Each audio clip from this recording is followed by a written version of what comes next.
तो होता क्या है कि आप लोगों ने, सबसे पहले मैं रिपीट कर देता हूँ इस बात को, कि आप लोगों ने एक कंपटीटर चूज करना होता है। समराइज करते हैं कि जब भी आप लोगों ने प्रॉफिट मार्जिन कैलकुलेशन के लिए जाना है, तो सबसे पहले आपने क्या करना है कि अपने टॉप 10 जीएस से निकालने हैं। जीएस से निकालने के बाद एक कंपटीटर चूज करना है। एंड मैं रिपीटेडली दोबारा बोल रहा हूँ कि कंपटीटर आप चूज करते हैं रिव्यूज की बेस के ऊपर। और फर्ज कर लेते हैं कि अगर 800, 600, 400 रिव्यूज हैं, तो आपने 600 वाले को सिलेक्ट करना है। 400 वाले को इसलिए नहीं करना क्योंकि हो सकता है आपकी इन्वेंट्री जब तक लाइव होगी 40 डेज का टाइम गुजर जाएगा, एंड वो 400 वाला खुद ही हो सकता है एलिमिनेट हो चुका हो। तो इसलिए जब आप 600 वाले को टारगेट करेंगे, तो अगर उसको अचीव नहीं किया और 400 वाला भी उस लिस्टिंग के अंदर ऑलरेडी एग्जिस्ट कर रहा था जब आपकी इन्वेंट्री लाइव हुई, तो आप 600 को टारगेट करें तो 400 वाला ऑटोमेटिकली आपके रेडार के अंदर आ जाएगा। तो इसलिए हम लोग एवरेज निकाल के दरमियान वाले को जो है वो निकाल टारगेट करते हैं। ठीक है, कंपटीटर ऐसा चूज करते हैं जो दरमियान में जिसके रिव्यू हो। अब मुझसे बहुत सारे लोग सवाल करते हैं कि क्या कंपटीटर चूज करते हुए लिस्टिंग का भी ख्याल रखना है। मैं कहता हूँ डेफिनेटली। अगर एक बंदा है और उसके एवरेज रिव्यूज हैं, ठीक है, वो 400 600 रिव्यूज हैं, 400 वाला नीचे 800 वाला ऊपर है, लेकिन आपने उसकी लिस्टिंग एज भी जरूर देखनी होती है। अगर तो उसकी लिस्टिंग एज बहुत ही ज्यादा न्यू है, मतलब अभी 4-5 महीने पहले आया, तो फिर आप ये समझ जाएं कि वो जो रिव्यूज उसने गेन किए हैं वो प्रॉक्सी मार्केटिंग की बेस पे गेन किए हैं। वो रिव्यूज परचेज किए हुए रिव्यूज हैं, क्योंकि ऐसा मुमकिन नहीं है कि उससे नीचे वाले भी उधर लिस्टिंग में है और ऊपर वाले तो हैं ही हैं, लेकिन नीचे वाले भी अभी टॉप 10 में है, लेकिन उसको 6 महीने के अंदर इतने रिव्यूज आ गए। तो इसका मतलब है उसके अंदर से कम हाफ रिव्यूज उसने परचेज किए। तो ये दो चीजें हैं मेन जिसको हमें देखना पड़ता है, जिसको हमें टारगेट करना पड़ता है, बहुत ज़रूरी है। अब प्रैक्टिकल स्टार्ट करते हैं। प्रैक्टिकल स्टार्ट करने में क्या है कि आप लोगों ने तो जेएस चलाना है, टॉप 10 वो कंपटीटर चूज करना है जिस तरह भी मैंने आपको भी समझाया है। लेकिन हम फॉर एग्जांपल हम कर लेते हैं, ये हमारा कंपटीटर है।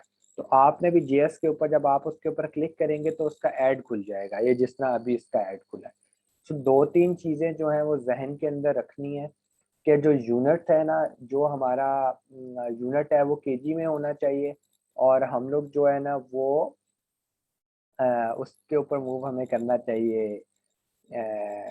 जो स्टैंडर्ड है, मतलब ये है कि 1 केजी का रेट 2.9 चल रहा है, तो हम 2.9 के हिसाब से ही देखेंगे। अच्छा, जब भी आप लोगों के पास क्लाइंट आएगा और आप चाहे अपने लिए काम करें चाहे क्लाइंट के लिए काम करें, तो कंपटीटर जब भी आप चूज करेंगे आप मेरी हेल्प लेंगे। कंपटीटर आप लोगों ने खुद चूज नहीं करना। उसकी वजह ये है कि एक तो वो डेट देखनी पड़ती है, दूसरा रिव्यूज देखने पड़ते हैं, और हर प्रोडक्ट की कंपटीटर डिफरेंट होता है। तो वो आहिस्ता आहिस्ता आपको एक्सपीरियंस के साथ पता चल जाएगा कि आपने कौन सा कंपटीटर चूज करना है।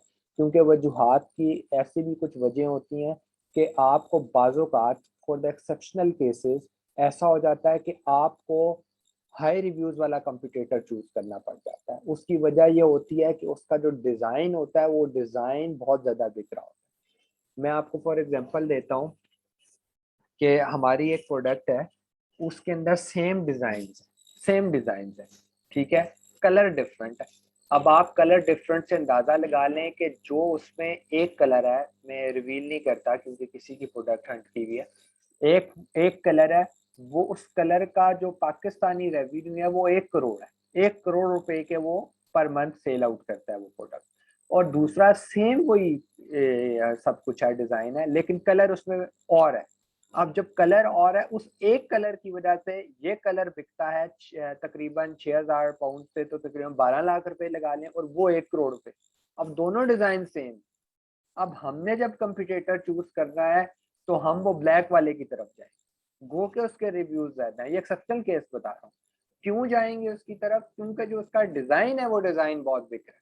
तो अगर हमें उम्मीद है कि अगर हम उस ब्लैक की तरफ फोकस करें, उस ब्लैक को मैन्युफैक्चर कराएं, उस मतलब अब मैंने कलर तो बोल ही दिया बातों में, ब्लैक कलर में अगर हम उसको मैन्युफैक्चर करवाते हैं और हम उसको सेल आउट करते हैं, तो अगर हमने उस ब्लैक को अचीव नहीं किया लेकिन हम उस वाइट की जगह अचीव सकते हैं। अब आपको समझ लगी है? तो ये इतना कॉम्प्लेक्स सिनेरियो बाज़ोकात बन जाता है कुछ प्रोडक्ट्स के लिए कि आपको एक्सपर्ट की हेल्प लेनी पड़ती है। तो इस चीज़ से परेशान नहीं होना कि डिज़ाइन कुछ चेंज थे या कोई प्रॉब्लम थे। आप लोग जो है जब भी इन फ्यूचर आप 6 महीने बाद भी मुझसे हेल्प लेना चाहें तो आप ले सकते हैं, और मैं आपको प्रेफरेंस दूंगा कि आप लें। अच्छा, फिर ये ऐड खुल जाएगा। ऐड खुलने के बाद आपने एक कैलकुलेटर खोलना है, यहाँ पर गूगल के अंदर लिखना है Amazon FBA कैलकुलेटर, ठीक है। अच्छा, इसमें ये होगा कि मैं आप लोगों को एक लिंक भेज दूंगा, उस लिंक से आप लोगों ने सिर्फ ओपन करना है, ठीक है।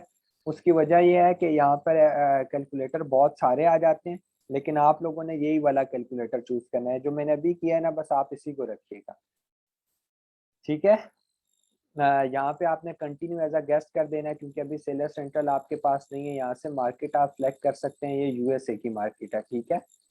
तो होगा क्या, ऐसा ऐसा ये बात ध्यान में रखना, ये ना हो यहाँ पर आप यूके के अंदर कर रहे हो और यहाँ पर आकर आप जो है ना वो यूएसए के अंदर कैलकुलेट करें, तो ये करेंसी डिफरेंस आएगा। मैं यही कह रहा हूँ, यूनिट कन्वर्जन बहुत ज्यादा जरूरी है। अच्छा, बाज लोग बहुत सियाने बनने की कोशिश करते हैं, वो क्या करते हैं, ये जो आपके सामने विंडोज ओपन हुई है ना, इस विंडोज को मैनुअली फिल करते रहते हैं। मैनुअली कैसे फिल करते हैं, देखें यहाँ पर डायमेंशन है, वेट है, प्रोडक्ट की कैटेगरी है, ये चीजें वो कहाँ से लेकर आते हैं। प्रोडक्ट की कैटेगरी आपको निकालने आती है, लेकिन यहाँ पर अभी प्रोडक्ट की कैटेगरी नहीं दिखा रहा, ठीक है। इस जगह पर जहाँ पर मेरा कर्सर है, यहाँ पर प्रोडक्ट की कैटेगरी लिखी आनी चाहिए। वो नहीं आ रही तो आपने क्या करना होता है, आई थिंक सो यहाँ से रिमूव करेंगे। यार ये चीजें छोटी छोटी होती, मैं खुद भी भूल जाता हूँ। अब ये कैटेगरी आपको नजर आ गई है, तो वो जो REF लिखा होता है ना, मतलब ये जो आपका आपका ये है SN, इस SN के बाद से आपने जो एंड तक लिंक है ना, बिल्कुल एंड तक, वो रिमूव कर देना है, कॉपी करके मतलब रिमूव कर देना है। और उसके बाद आपने कभी भी ये नहीं करना, लोग ये गलती करते हैं, यहाँ तक लाने के बाद रिफ्रेश कर देते हैं और कहते हैं अब तो फिर नजर नहीं आ रहा। तो रिफ्रेश नहीं करना होता बेटा, आपने इंटर करना है, ठीक है। अगर रिफ्रेश करेंगे तो वही लिंक फिर दोबारा यहाँ पर आ जाएगा, तो लिंक दोबारा उसको इंटर करें, यहाँ पर कैटेगरी लिखी आ जाएगी, ठीक है। ये शॉर्टकट है अगर कैटेगरी ना लिखी आ रही, ठीक है। तो लोग क्या करते हैं, जो कैटेगरी वगैरह है वो यहाँ से चूज करते हैं, होम एंड किचन की कैटेगरी, और बाकी उसकी डायमेंशन वगैरह उठाते हैं यहाँ से। आप नीचे चले जाएं, मैंने आपको पहले भी बताया था, जहाँ SN लिखा होगा आप डिटेल्स में चले जाएं।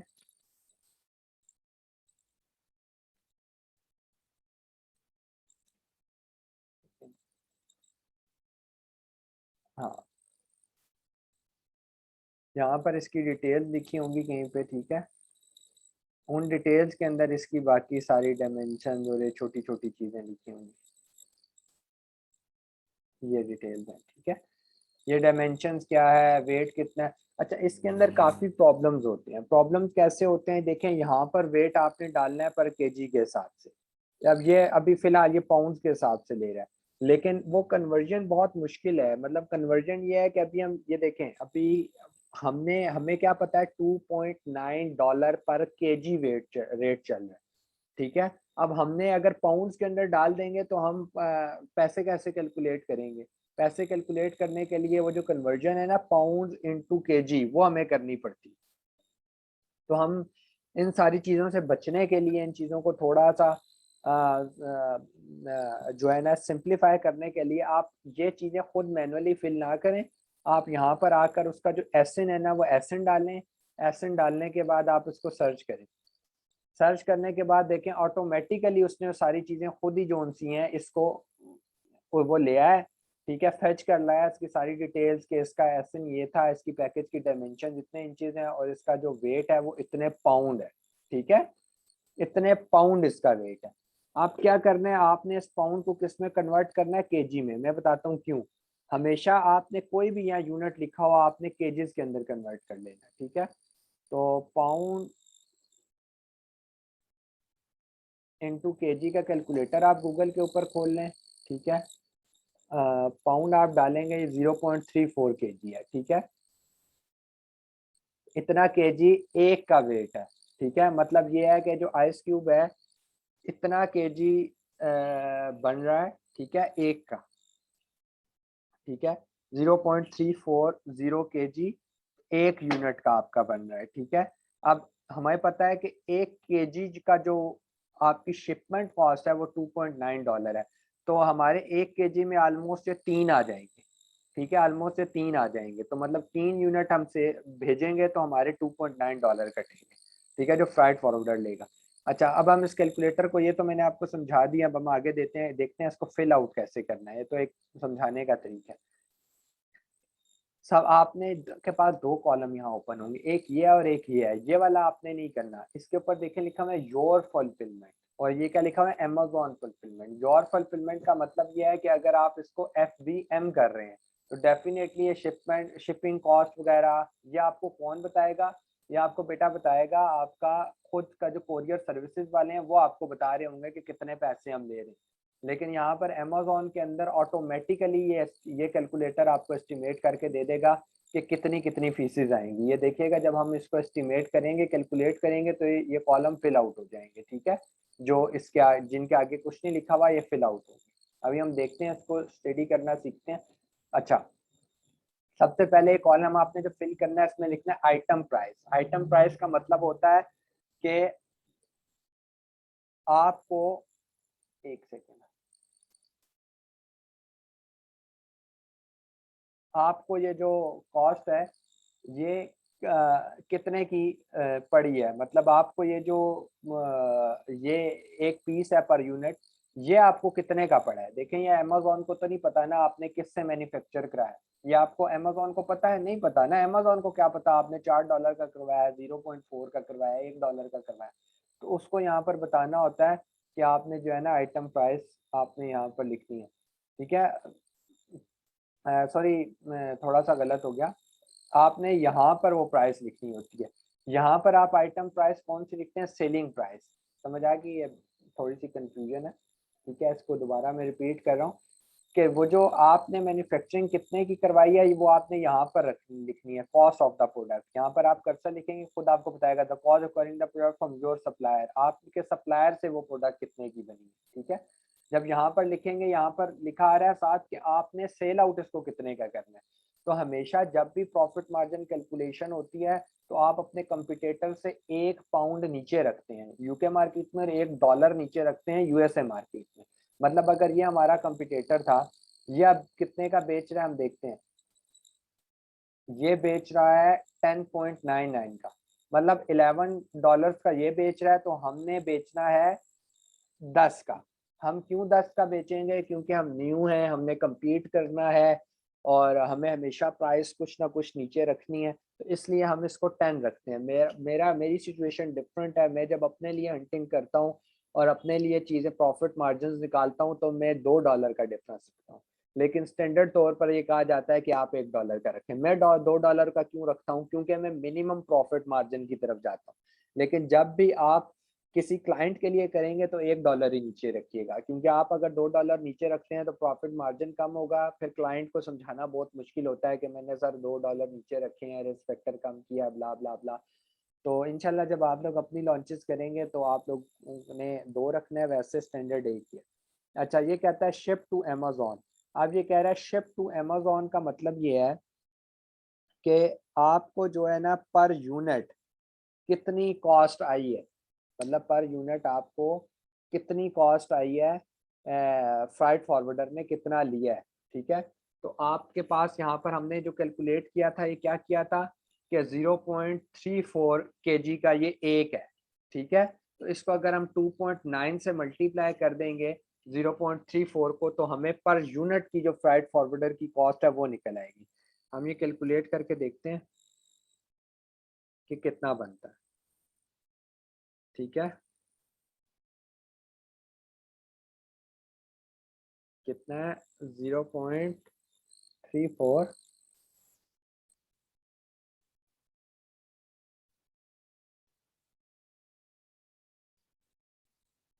मल्टीप्लाई बाय,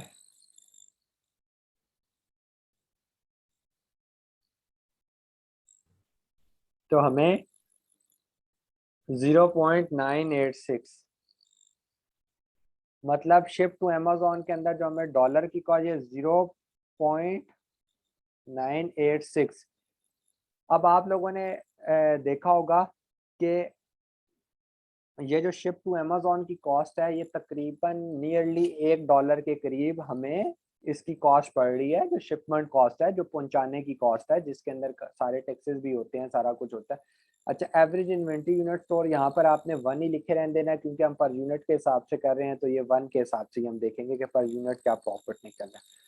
ये कॉस्ट ऑफ द प्रोडक्ट है। ये आपको कहाँ से पता चलती है? जिस टाइम पे आप सोर्सिंग कर रहे होते हो ना, मैंने आपको एक चीज समझाई थी कि आपने सैंपल मंगवाने से पहले प्रॉफिट मार्जिन कैलकुलेशन करनी होती है।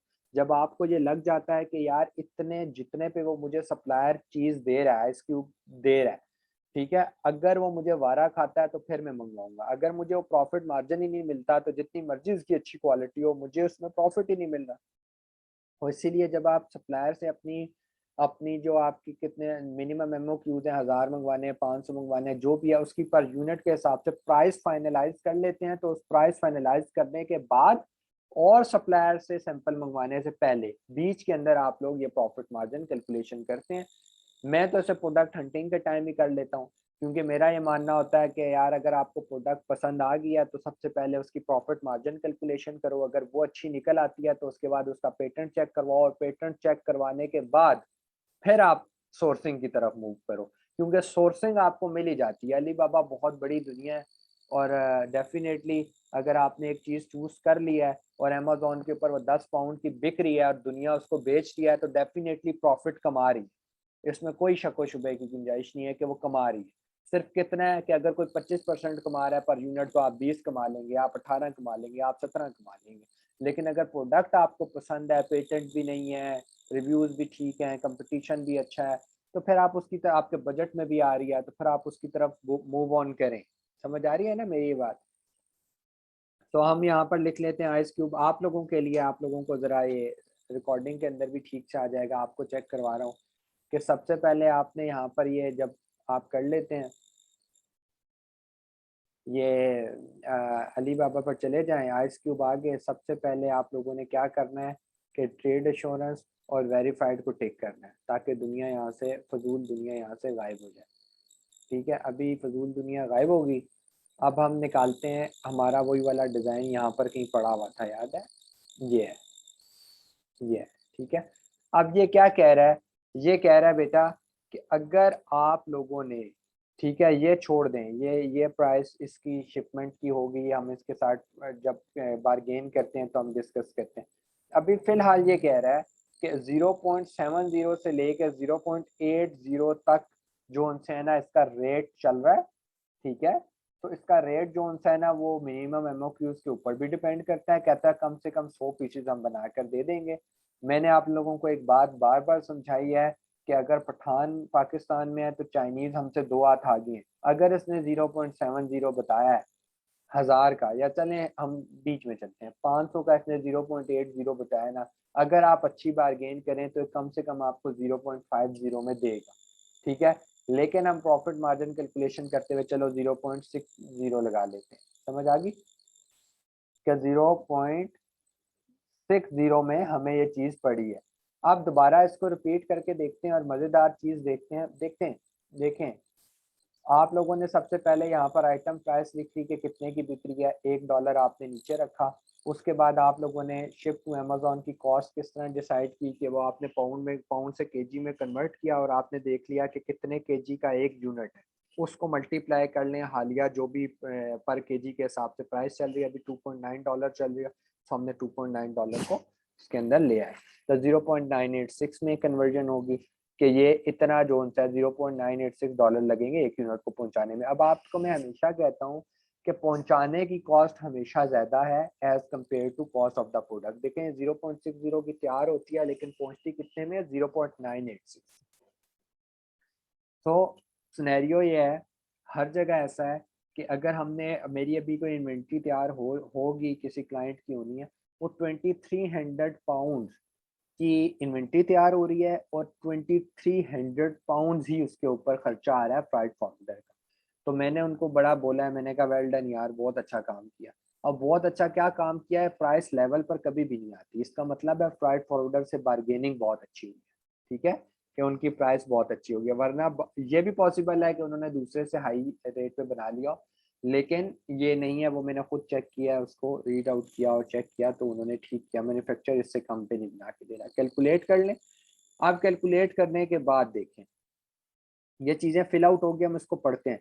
पहले तो हम इसको नीचे से पढ़ना स्टार्ट हो। ये नेट प्रॉफिट है, पर यूनिट आपको $3 का प्रॉफिट हो रहा है, $3.09 का प्रॉफिट पर यूनिट आपको हो रहा है, ये बात ध्यान में रखें। नंबर 2, ये मार्जिन है कि पर यूनिट आपको 30.90% का प्रॉफिट हो रहा है। जो आपने 10% ऊपर लिखी है ना आइटम की कॉस्ट, उसके अंदर से परसेंटेज के हिसाब से आपको कितना हो रहा है, 30.90%।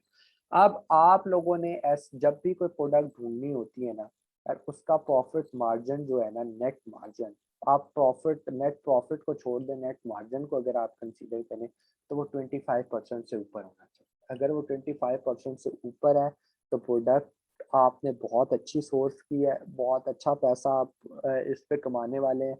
होता क्या है, यहाँ से पास हो गया, पेटेंट ऑलरेडी चेक्ड है, अब चुप करके उसका सैंपल मंगवाओ, सैंपल मैच करो, उसकी पैकिंग मैच करवाओ एंड गो फॉर इट। ठीक है, तो जब ये 30% आपको दिखा रहा है तो इसका मतलब है 30 नहीं, इसका मतलब है 25। अब आप कहेंगे मतलब ये 5% किधर एडजस्ट होता है? क्या वो 5% एडजस्ट होता है जब आप उसकी डब्बा शब्बा तैयार कराएं? अभी तो ये इसने डब्बा शब्बा नहीं तैयार किया ना, इसने इसने सिर्फ आपको प्रोडक्ट दे रहा है। तो डब्बे की क्वालिटी और वो चीज़ें करते करते थोड़ी सी प्राइस आपकी और हाई होगी। यहाँ पे कॉस्ट ऑफ द प्रोडक्ट 0.60 की जगह 0.65 पहुँचेगी। जब वो पहुँचेगी तो यहाँ से प्रॉफिट मार्जिन कैलकुलेशन गिरेगा। यहाँ पर आपने सेलर प्रोसीड्स बता दिया है, यहाँ पर आप लिखेंगे, आपको पता चल जाएगा कि ये वो चीज़ें हैं जो आपकी अमेज़ॉन जो फीसेस लेता है। ठीक है, जब वो आपको फुलफिलमेंट करवा के देता है, पैकिंग करता है, अपने फ्लायर में पैक करवाता है, जो मैन पावर उसकी लगी है, जो कोरियर सर्विस की फीसेस लगी हैं, वो सारी ये बता रहा है कि पर यूनिट के हिसाब से 3.69 वो बनती है। ठीक है, उसके बाद एवरेज इन्वेंट्री, ये देखें चीज़ें नहीं थी। उसके बाद इनका storage unit cost per unit, मतलब उसने वेयर हाउस की इतनी फीस ले रहा है। उसके बाद छोटी छोटी सी फीसेज हैं, मंथली स्टोरेज पर यूनिट कितनी है, तो ये छोटी छोटी सी फीसेज हैं। टोटल फुलफिलमेंट कॉस्ट, मतलब ये फुलफिलमेंट बाय अमेजोन फीस। ठीक है, ये आपकी स्टोर, यहाँ पे आपको ये देखिएगा एक सेकंड, कहाँ पर गया,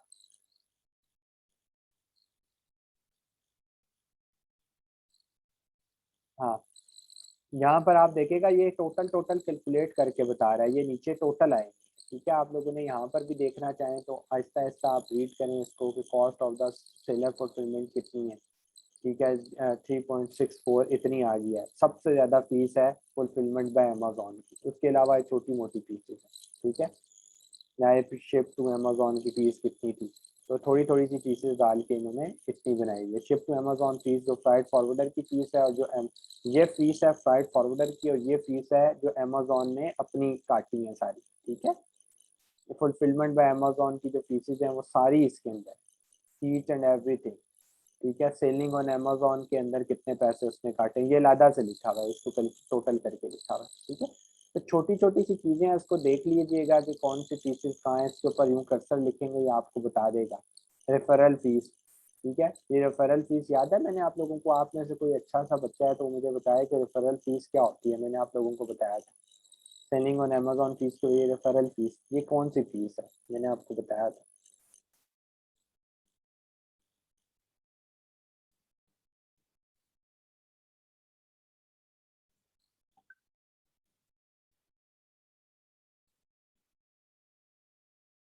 नहीं पता? अच्छा, रेफरल फीस वो वाली फीस होती है जो मैंने आपको बताया था कि हर कैटेगरी के हिसाब से डिफरेंट फीसेस अमेजोन काटता है। जब आपका यूनिट किचन एंड डाइनिंग के ऊपर अगर इस अमाउंट का 15% है, तो हो सकता है अगर यही होम एंड वो क्या कह लें आउटडोर की कोई हो, या डाइनिंग की कोई हो समथिंग, तो उसके ऊपर परसेंटेजेस डिफरेंट है। ये लिस्ट अपडेट होती रहती है, ये आप गूगल के ऊपर जब आप लिखेंगे तो अमेजोन की साइट से आपको जो भी होगी वो मिल जाएगी।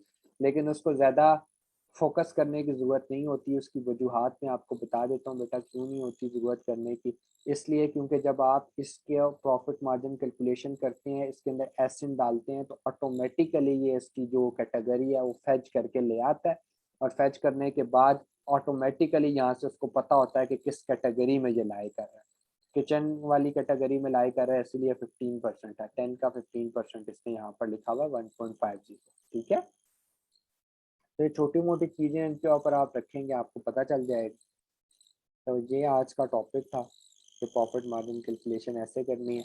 और जब भी ये बात याद रखिएगा कि अगर कभी आपने करनी है तो यहाँ पर आप लिखें गूगल के ऊपर अमेज़न FBA कैलकुलेटर यूके और USA को दोनों को आप लोगों ने देखना होता है। ठीक, तो ये वाला लिंक है। ये लिंक जो है ना, ये आप लोगों ने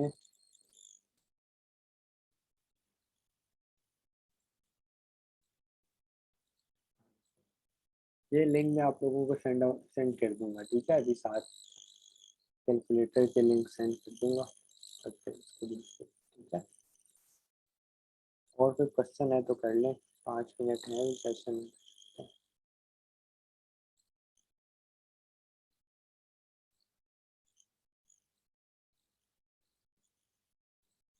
क्वेश्चन नहीं है,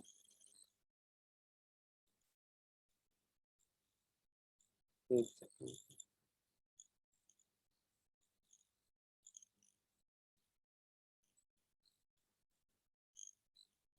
जी जी, आमना बोले।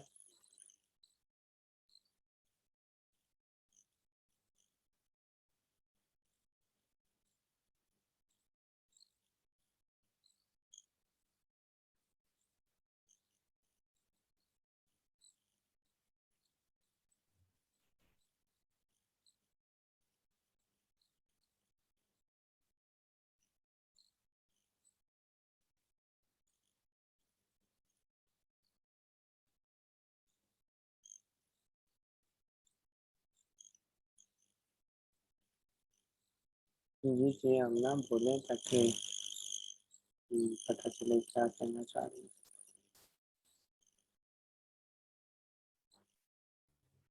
सर जी जी। सर मैंने ये पूछना था कि जब हम लोग प्रोडक्ट हंट करते हैं उसके बाद फिर हम लोग उसकी सोर्सिंग पे काम करते हैं।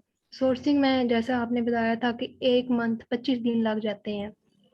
तो मतलब फिर हम लोग जो है सोर्सिंग करने के बाद हम लोग जो है प्रोडक्ट को लिस्ट करते हैं या उसी दौरान हम लोग जो है वो प्रोडक्ट को लिस्ट करते हैं। उसी दौरान लिस्ट करते हैं इंशाल्लाह। हम हमारा जो कल का टॉपिक है वो लिस्टिंग ही है। इसके ऊपर हम कल डिटेल में डिस्कशन करेंगे कि लिस्टिंग कैसे की जाती है और कब की जाती है और डमी लिस्टिंग क्या होती है। इंशाल्लाह कल पॉसिबल है कि कल हम इसको डिस्कस करें। सर मेरा एक और क्वेश्चन था। हाँ जी। सर आपने लास्ट टाइम बताया था कि जब हम लोग अपना ब्रांड रजिस्टर करवाते हैं फिर हम लोग पेटेंट उसका जो है वो भी करवा लेते हैं। हम्म। ये ट्रेड तो सर मतलब इसमें रिस्क ज्यादा नहीं आ जाता कि मतलब अगर 4 लोग एक चीज को सेल कर रहे हो और एक बंदे ने उठ के जो है वो अपने उस डिजाइन को पेटेंट करवा लिया हो तो फिर ये बाकी वो रिस्क 3 फैक्टर किधर जाएंगे। रिस्क फैक्टर डेफिनेटली बढ़ जाता है। अमेज़न उनको अलाउ करता है कि वो कम से कम, अगर वो पहले से सेल कर रहे हैं तो वो कुछ मतलब अपनी इन्वेंट्री को सेल आउट कर दें, उसके बाद आप न्यू इन्वेंट्री नहीं अच्छा, कर सकते।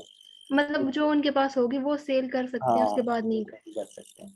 और दूसरी बात ये होती है कि मैंने आपको बताया 80% चीज़ें पेटेंट नहीं होती। पेटेंट करवाना आसान काम नहीं होता। पेटेंट करवाने के लिए 6-6 महीने लग जाते हैं। ब्रांड रजिस्ट्रेशन, फिर उसके बाद डिज़ाइन को पेटेंट करवाना, ये इतना आसान काम नहीं है। इसके ऊपर पैसे बेतहाशा लगते हैं। ब्रांड रजिस्ट्रेशन के ऊपर तो पैसे 70-60-70 हज़ार लगता है। मैंने आपको बताया उसमें टाइम ज़्यादा लगता है, 6 महीने, पैसे इतने नहीं लगते। लेकिन जब अमेज़न के ऊपर आप पेटेंट करवाने जाते हैं तो अमेज़न की फीसेस चार्ज करते करते लाखों में बन जाती है। तो कौन सा बंदा ऐसा है जो लाखों के ऊपर ना अपने एक डिज़ाइन को पेटेंट करवाए? बहुत मुश्किल होता है। तो इसीलिए जो है ना, इसमें इजी टू गो है, कोई मसला परेशानी नहीं होती, दुनिया सेल आउट करती। और कहते हैं ना कि आप अगर ज़मीन पर भी चल रहे हैं तो आपकी नज़र जो ऊँची है वो पहाड़ की आखिरी चोटी पर होनी चाहिए। तो अल्लाह करे कि जब आमना लॉन्च करे इस चीज़ को तो आमना पेटेंट करवाए, लोग क्यों पेटेंट करवाए। इसीलिए जब आप एक प्रोडक्ट को निकाल लेते हैं तो मेरा मानना ये है कि आप ब्रांड रजिस्ट्रेशन की तरफ ज़रूर जाएंगे। ठीक है, अगर अपने लिए काम करें तो ज़रूर।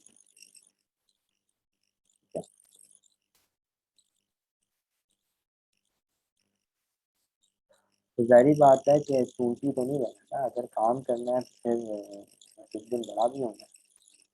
बात करें इसके बाद इसको करना। ठीक हो गया? और कोई क्वेश्चन? आखिरी मिनट चल रहा है कि और क्वेश्चन है तो करना।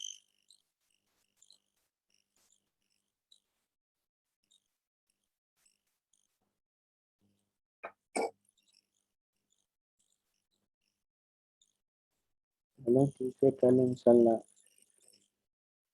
होती है। ठीक है, कल हो सकता है थोड़ी सी क्लास 7:30, 7:15, 7:30 हो। कल मेरी साइड पे थोड़ा काम ज़्यादा है, कोई जाते थोड़ा टाइम। ठीक है, चलो होती है।